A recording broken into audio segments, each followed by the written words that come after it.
Namaste everyone. Today we are going to discuss Patent Engine Examination 2016 paper 2। कुछ instruction है, kindly पढ़ लीजिए। इस पेपर में 100 मार्क्स के पेपर हैं और ड्यूरेशन है 3 आवर्स। आइए देखते हैं question number 1। A and B are co-inventor. A files an application for a patent. B comes to know about this fact from the Journal of the Patent Office. What action B can take to redress this injustice inflicted upon him by A? Answers देखते हैं। Section 28 क्या कहता है? Mention of inventor as such in patent. If controller is satisfied, then we can make an application to include the name of the inventor. Provision ये है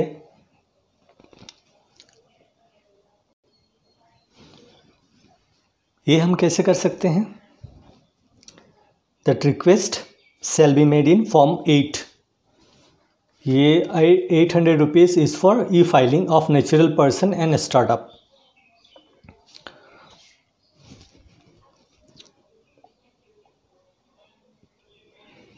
Question number 2. Why owes an Indian patent X request for a license under the patent from Y? Y imposes certain condition such that X cannot acquire such article which are not covered by the patent from any person other than Y. Y also imposes a condition of exclusive grant back in the license.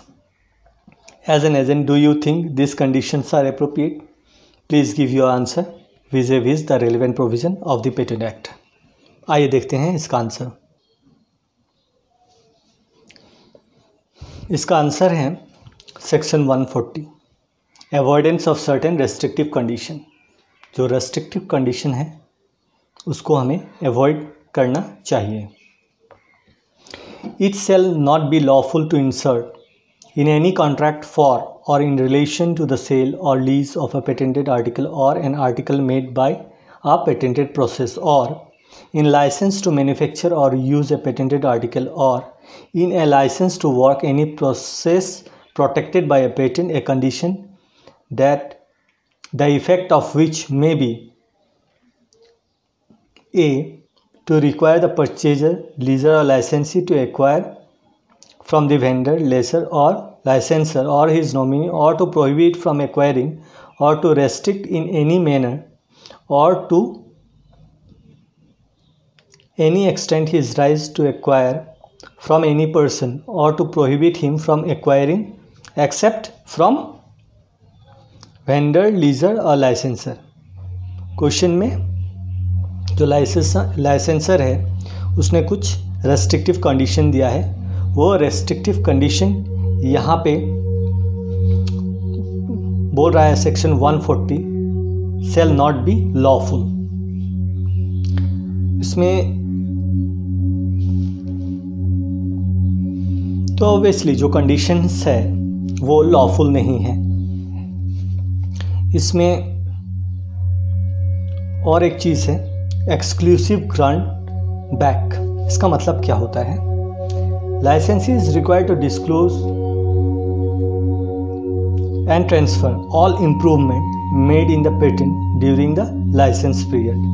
जिस period में लाइसेंसी use करेगा licence का, उन दौरान अगर कुछ improvement लाइसेंसी ने किया तो सारा कुछ डिस्क्लोज करना पड़ेगा और जो भी राइट्स है वो ट्रांसफ़र करना पड़ेगा टू द लाइसेंसर।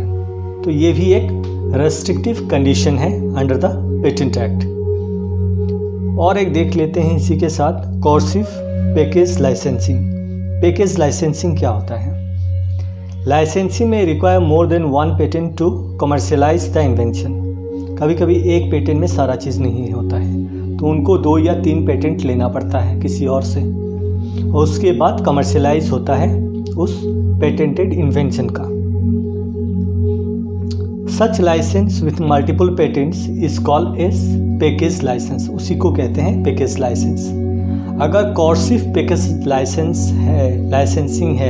है तो ये चीज़ भी रेस्ट्रिक्टिव कंडीशन में आता है।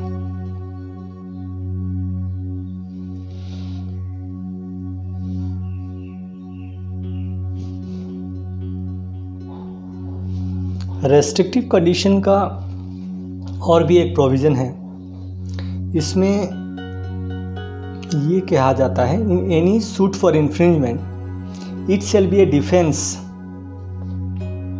फॉर द इन्फ्रिंजर कि such restrictive condition was inserted in the contract without his knowledge and consent expressed और इम्प्लाइड। मतलब बिना उनके नॉलेज के ये कंडीशन इम्पोज किया गया है, तो ये एक वैलिड डिफेंस होगा in a suit for infringement. Question number 3 देखते हैं। An inventor applicant has filed an application for patent in India and approaches you to immediately thereafter for filing international application under PCT with a specific question on the following: whether he can claim priority of his application filed in India and within what time? Answer होगा yes. When he can file a national phase application from PCT route? इसका है 31st month। इसमें third question है after filing of national phase application what would be the fate of his previous application? Please advise him as per provision of PCT and Indian Patent Acts. चलिए answer देखते हैं। पहले वाला question का तो answer होगा yes, he can claim priority of his application from the date he filed in India.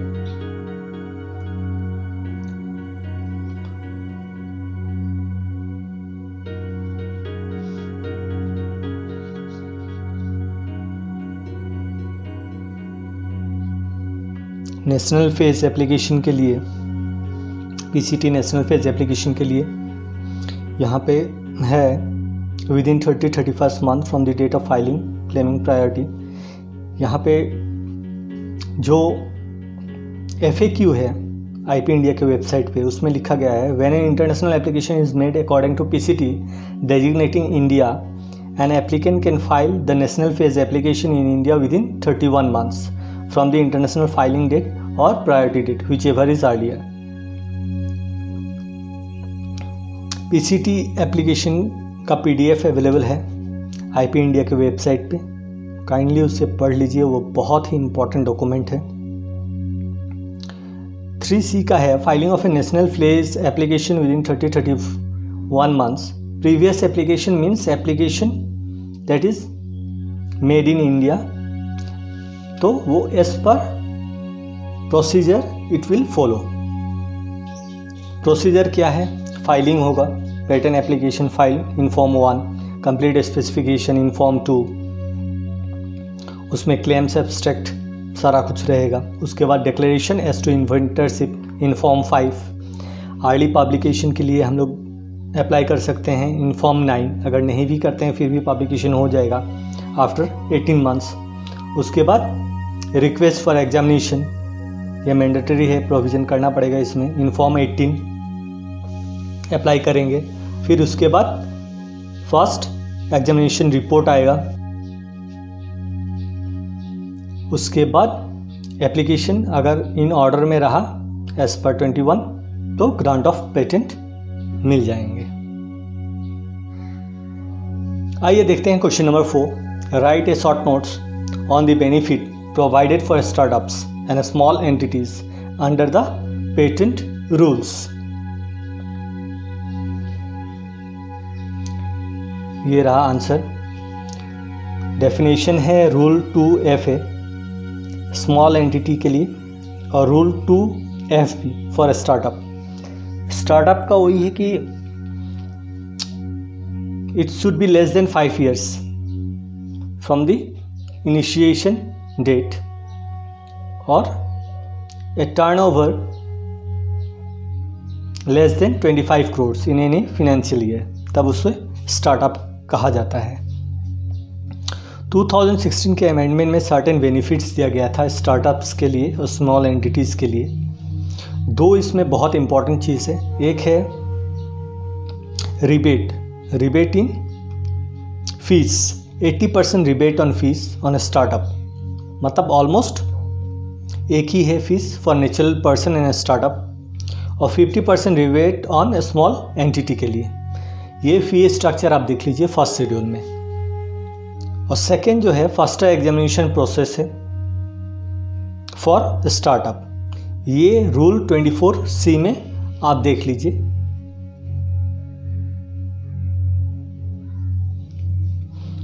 Question number 5, 3D of the Indian Patent Act 1970 was amended, which includes an explanation as follows.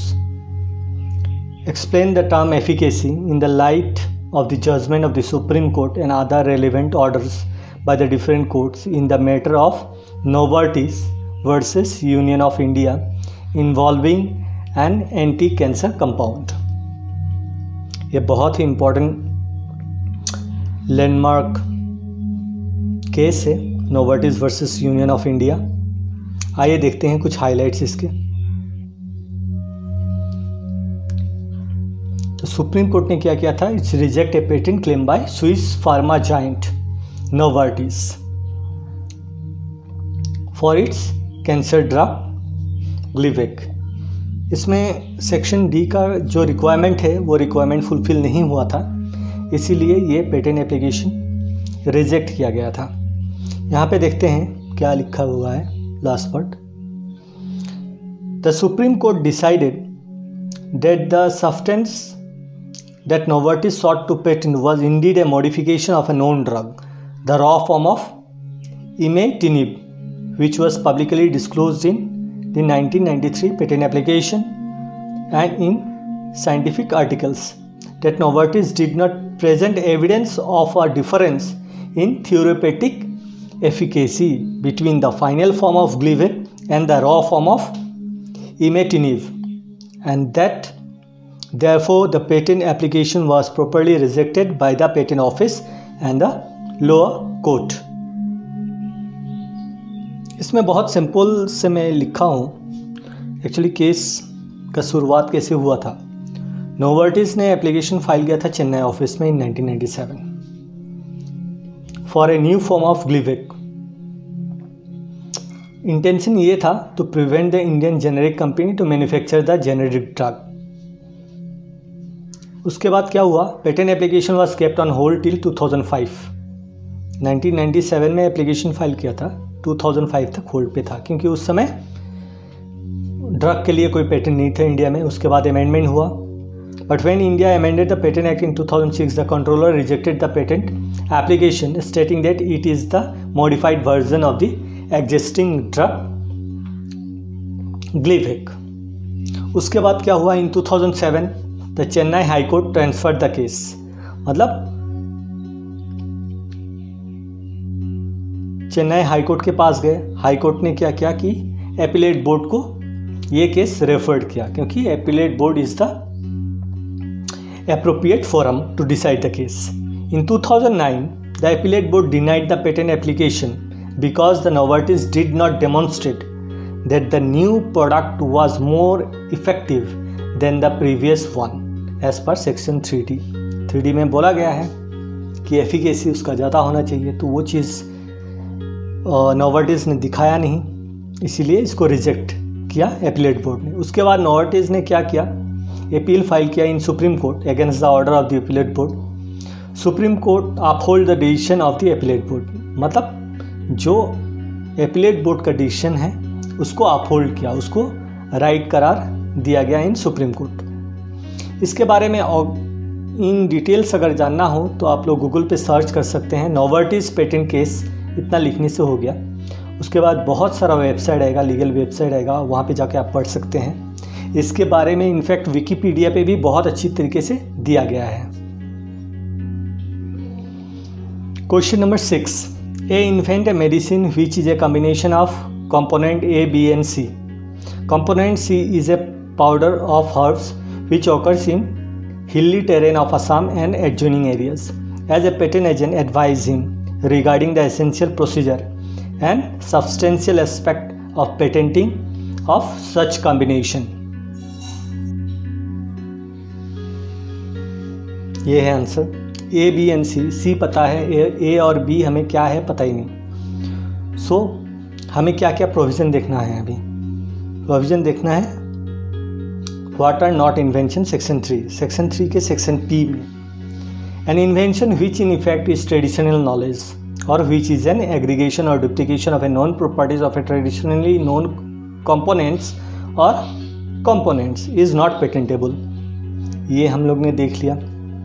उसके बाद section 3D की efficacy of that substance should be there.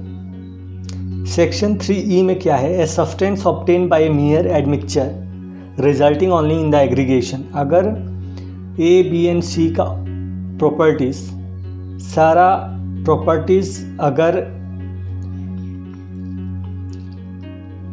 Aggregation है of the properties of the component, तब ये patentable नहीं है।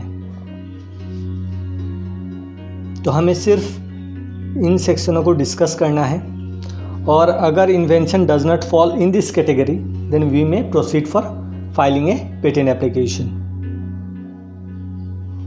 Question number 7, a patent was granted to X on a communication system. After getting the patent, X serves a notice of infringement upon Y on the ground that he was infringing the patent granted to X. Y approaches you for suitable advice. Please explain to Y the remedies under the Patent Act. आइए देखते हैं remedies. इसमें हमें समझ तो आ ही गया कि Y receive a notice of infringement from X, the patent holder. अब देखते हैं सेक्शन 106 एंड 107। 106 में क्या है, power of the court to grant relief in case of groundless threat of infringement. अगर कोई ग्राउंड ही नहीं है थ्रेट करने के लिए, तो इन दैट केस क्या होगा, इसमें क्या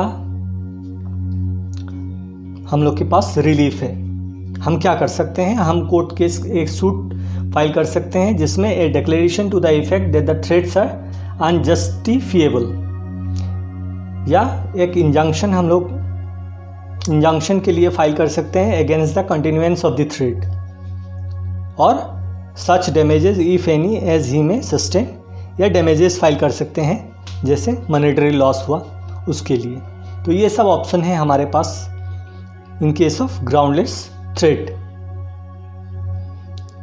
इसमें फर्दर क्या कह रहा है कि डिफेंडेंट को प्रूफ करना पड़ेगा, मतलब जो पेटेंटी है उसको प्रूफ करना पड़ेगा कि ये इन्फ्रिंजमेंट हुआ है, नहीं तो ऊपर वाले एक या सारा रिलीफ कोर्ट पास कर सकती है। सेक्शन 107 क्या कहता है, in any suit for infringement of a patent every ground on which it may be revoked under section 64। 64 में क्या है, रेवोकेशन ऑफ पेटेंट है। रेवोकेशन ऑफ पेटेंट के कुछ ग्राउंड है, टोटल 17 ग्राउंड है अवेलेबल 64 के अंदर। ये सारे ग्राउंड यूज होंगे as a defence in a suit for infringement. उसके बाद जो इसका सेकेंड पार्ट है वो क्या कहता है, सेक्शन 47 क्या है, grant of patent subject to certain condition. ये अगर कंडीशन में फॉल करता है तो ये सब भी एज अ डिफेंस यूज होगा in a suit for infringement. बढ़ते हैं नेक्स्ट क्वेश्चन की तरफ, पार्ट सी। पार्ट C1 में क्या है, after reading the specification provide an appropriate title, draft an abstract and draft 5 claims.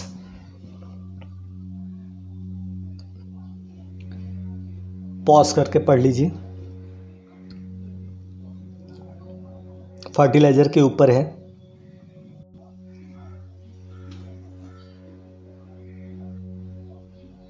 मैं सिर्फ यहाँ पे आपको दिखा रहा हूँ, क्वेश्चन को पॉज करके पढ़ सकते हैं।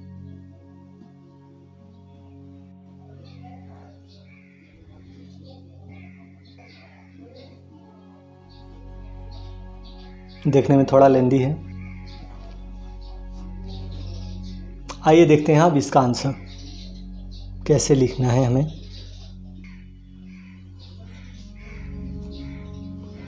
टाइटल हमने दे दिया इको फ्रेंडली बायो फर्टिलाइजर, और ड्राफ्ट करते हैं एक्सट्रैक्ट। एब्स्ट्रैक्ट में क्या हमें देखना है देख लीजिए। It should be started on a separate page, sell comments with the title, word limit 150, ये दिया गया है रूल 13.7 में। कुछ सैम्पल्स आप लोग देख सकते हैं एब्स्ट्रैक्ट का कहाँ पे, IP इंडिया के वेबसाइट पे जाके। पेटेंट, पब्लिकेशन, डाउनलोड कर लीजिए एक फ़ाइल, मोबाइल में ही डाउनलोड हो जाएगा, ओपन भी हो जाता है ये इजीली। तो वहाँ पे एब्स्ट्रैक्ट दिए गए हैं, एब्स्ट्रैक्ट 2-3 पढ़ लीजिए, आपको आइडिया एक हो जाएगा कि एब्स्ट्रैक्ट लिखते कैसे हैं। एब्स्ट्रैक्ट है क्या? Abstract is a short summary that says about the embodiments of your invention. वाइपो क्या कहता है? Abstract of a patent document is a concise statement of its technical disclosure.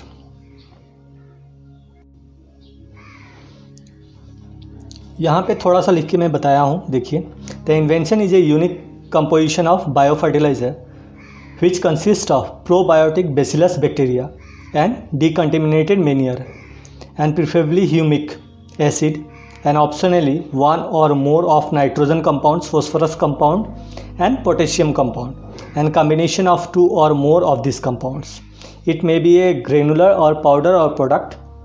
और ये सब का सोर्सेस आपको इसके बाद लिख देना है, जैसे नाइट्रोजन का, फॉस्फोरस का, पोटेशियम का, ह्यूमिक एसिड का सोर्सेस क्या है ये लिखना है आपको, क्योंकि यही इन्वेंशन का मेन इंग्रेडिएंट है। इसके बाद हमें क्या करना है? We have to draw 5 claims, मतलब 5 क्लेम लिखना है। क्लेम का शुरुआत होता है प्रेम्बल से। प्रेम्बल क्या है? The preamble is an introductory phrase which identifies the area of technology to which the invention relates. Claims 2 तरह के होते हैं, independent claims and dependent claims. Independent claims इसलिए कहा जाता है क्योंकि its stand on its own, it covers all the significant characteristics of the invention. और डिपेंडेंट क्लेम इसलिए डिपेंडेंट कहा जाता है क्योंकि ये क्लेम नंबर 1 जो इंडिपेंडेंट क्लेम है उस पर डिपेंड करेगा या अदर क्लेम पे डिपेंड करेगा। जब हम क्लेम ड्रॉ करते हैं तो इन्फ्रिंजमेंट के बाद हमारे माइंड में होना चाहिए, तभी हम इसको ड्राफ्ट करेंगे तो ये फ्रूटफुल होगा, क्योंकि क्लेम यूज़ होता है फॉर इन्फ्रिंजमेंट पर्पस। आइए देखते हैं कैसे हम क्लेम ड्रॉ करते हैं, एक बहुत छोटा एग्जांपल लेके और बहुत ही सिंपल। माउस ट्रैप, मैंने एक माउस ट्रैप बनाया जो कि स्टील का बना हुआ है। क्योंकि स्टील बहुत शाइनी होता है तो इसीलिए मैंने उसको ब्लैक कलर कर दिया और उसमें एक मैंने सायरन भी अटैच कर दिया हूँ, ताकि जैसे ही उसमें माउस फंसे तो एक ये आवाज़ करे और मुझे पता चले और मैं उसके बाद उसको ले जाके बाहर छोड़ दूँ। तो इस इन्वेंशन में मैंने क्लेम जो फर्स्ट क्लेम यूज़ किया है वो क्या है? ए mouse trap made up of steel.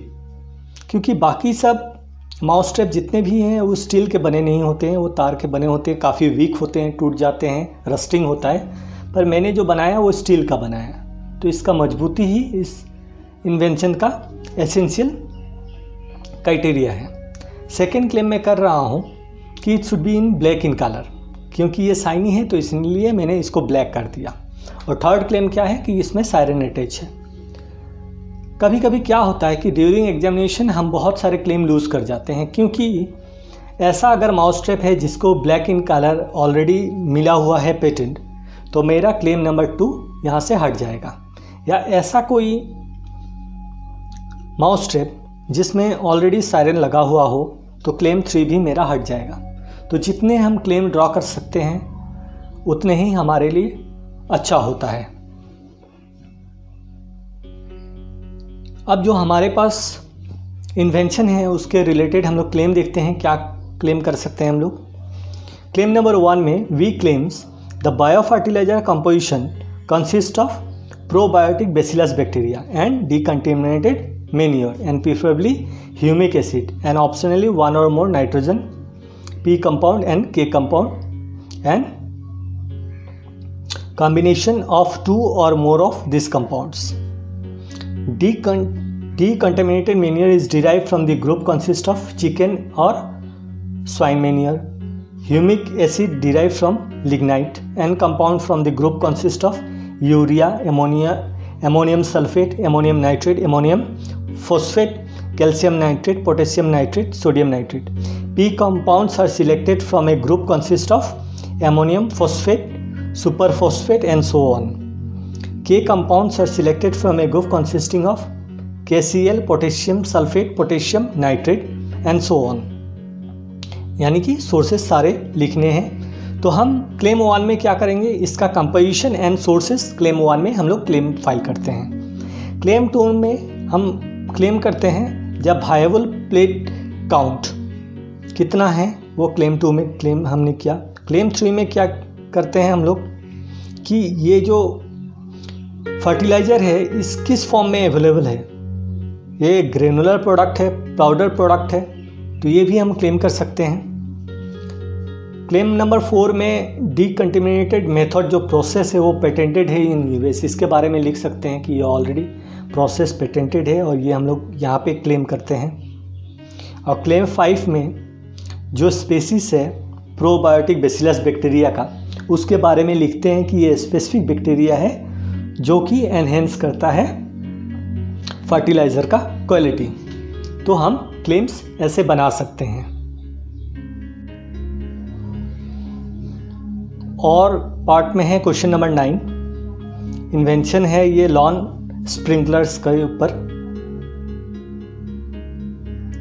Pause करके पढ़ सकते हैं आप लोग।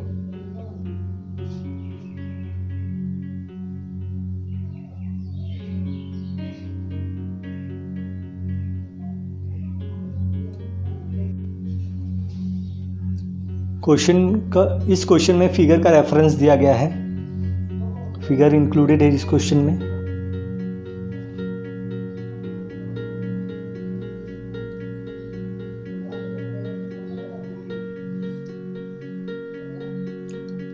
सारे डिस्क्रिप्शन फिगर को रेफरेंस देके ही इलैबोरेट किया गया है। यहाँ पे ये है फिगर।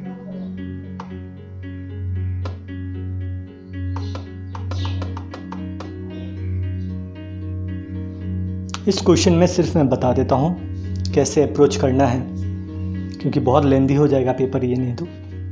इसमें एक टाइटल देना है। यहाँ पे टाइटल मैंने सिंपल सा दे दिया है, lawn sprinklers with head rotators mounted on a wheel frame. एक व्हील फ्रेम के ऊपर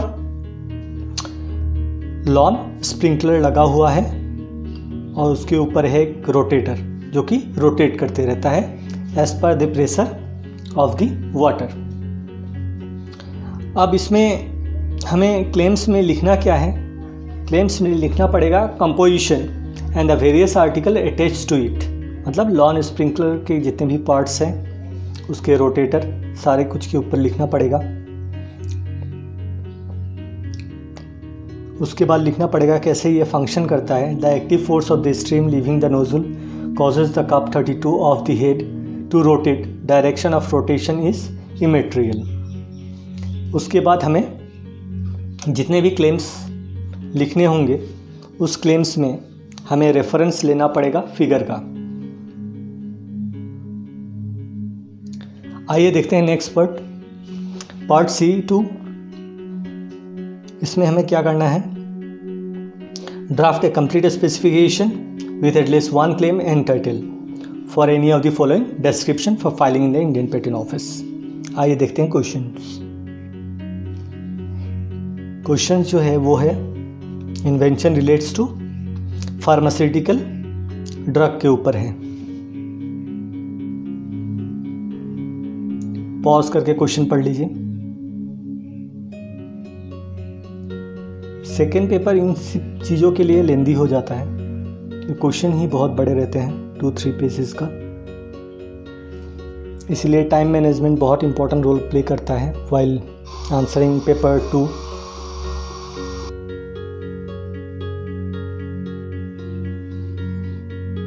आइए देखते हैं लिखना कैसा है।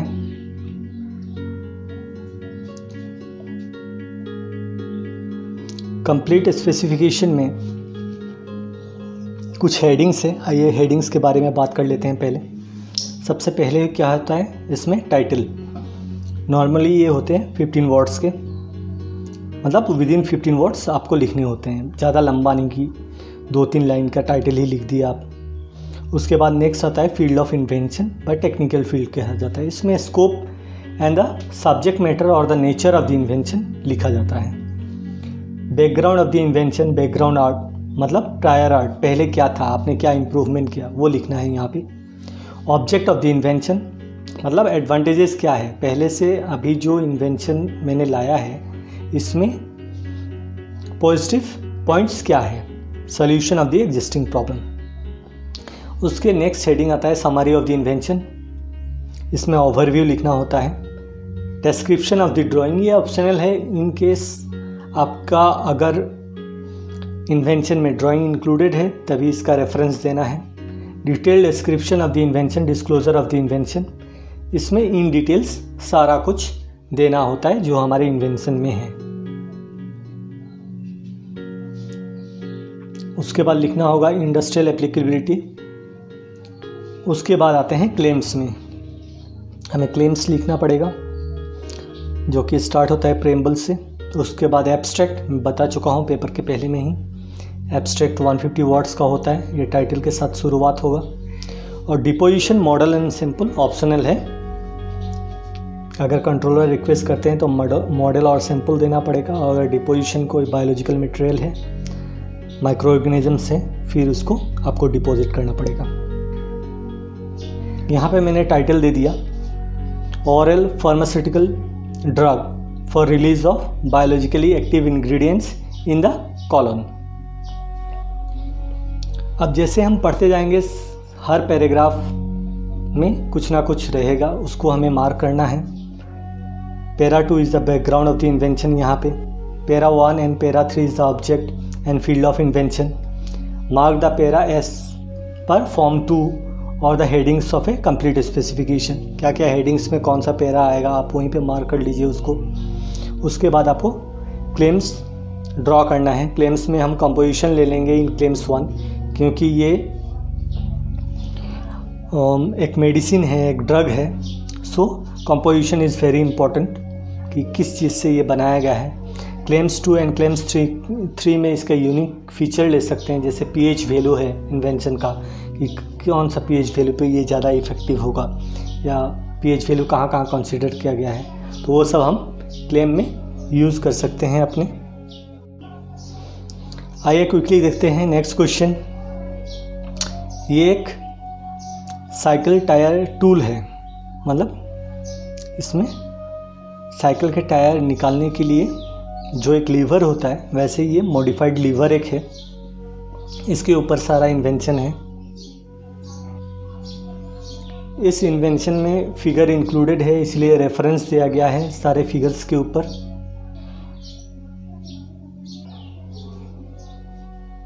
देख सकते हैं यहाँ पे फिगर 1, 2 एंड 3 दिया गया है। आइए देखते हैं इसका आंसर। एक टाइटल पहले लिखना है हमें, a tool for removing tyres from the wheel rim of cycle without any damage to its tube. उसके बाद हमें लिखना पड़ेगा कंप्लीट स्पेसिफिकेशन। इसमें पैरा वाइज आपको मार्क करना पड़ेगा, जैसे यहाँ पे फील्ड ऑफ इन्वेंशन पैरा 1 में है, बैकग्राउंड ऑफ द इन्वेंशन भी आपको पैरा 1 में मिल जाएगा। जैसे पहले जो टूल्स थे वो, जैसे हम लोग ट्यूब निकालेंगे तो बहुत चांसेस रहता है कि ट्यूब वो डैमेज हो जाता है, पर इस टूल से इन सब चीज़ों में कोई दिक्कत होती नहीं है, एडवांटेजेस है, ट्यूब ख़राब नहीं होते हमारे। ऑब्जेक्ट ऑफ द इन्वेंशन भी दिया गया है डायरेक्ट इन पैरा 2, आप देख सकते हैं। फिर summary of the invention para 1 para 3 को मिला के देना पड़ेगा। डिटेल डिस्क्रिप्शन जब देंगे हम तो फिगर को ड्रॉ नहीं करना है, पर फिगर का सारा रेफरेंस हमें देना पड़ेगा जैसे कि है, क्योंकि ये सारे ऑलरेडी चीज़ें हमारे पास रहते हैं इन्वेंशन में ही, हमें सिर्फ वहाँ से पिक करना है और यहाँ पे अंडर डिफरेंट हेडिंग वो चीज़ प्लेस करना है। यही होता है कंप्लीट स्पेसिफिकेशन। ऑब्वियसली आपको समझना तो पड़ेगा ही क्या है। फिर उसके बाद क्लेम ड्रॉ करेंगे।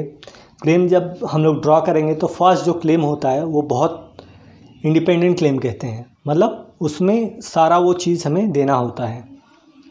जो भी इम्पोर्टेंट है इसके, जैसे tools with its various components, वो टूल्स में क्या क्या है, वो सारी चीज़ें हमें लिखनी होंगे। यहाँ पे हमें लिखना होगा हैंडल के बारे में, सेफ्ट के बारे में, प्रेस ऑन क्लॉज क्लिप जो 12 फिगर नंबर 12 का रेफरेंस है उसके बारे में लिखना पड़ेगा, रोलर मेंबर जो 13 के पास है उसके बारे में लिखना पड़ेगा। तो ये सारे चीज़ इंक्लूड करना पड़ेगा हमें क्लेम 1 में। क्वेश्चन पेपर 2 आप प्रीवियस ईयर क्वेश्चन पेपर में सिर्फ देखिए कि इसको लिखना कैसे है, क्योंकि आंसर सारे करके कुछ फ़ायदे हैं नहीं, क्योंकि ये सब क्वेश्चन फिर रिपीट नहीं होंगे। जो सेक्शन रिलेटेड क्वेश्चन है वहाँ से तो आ जाएंगे, पर ये जो डिस्क्रिप्शन है जहाँ पे हमें कंप्लीट स्पेसिफिकेशन बनाना है, एब्स्ट्रैक्ट लिखना है, ये सब क्वेश्चंस दोबारा नहीं आएंगे। पर हाँ, क्वेश्चन तो आएंगे, पर इसमें स्टोरी डिफरेंट होगा, इन्वेंशन अलग होगा। इसलिए हमें सिर्फ सीखना है कि लिखते कैसे हैं, कहाँ से क्या चीज़ हमें पिक करना है और कहाँ प्लेस करना है, कैसे कर सकते हैं within 3 hours time. I hope ये वीडियो आपको अच्छा लगा होगा और कुछ इंफॉर्मेटिव लगा होगा कि कैसे अप्रोच करेंगे हम पेपर 3 के लिए। Thanks for watching my video. बहुत बहुत धन्यवाद। नमस्कार।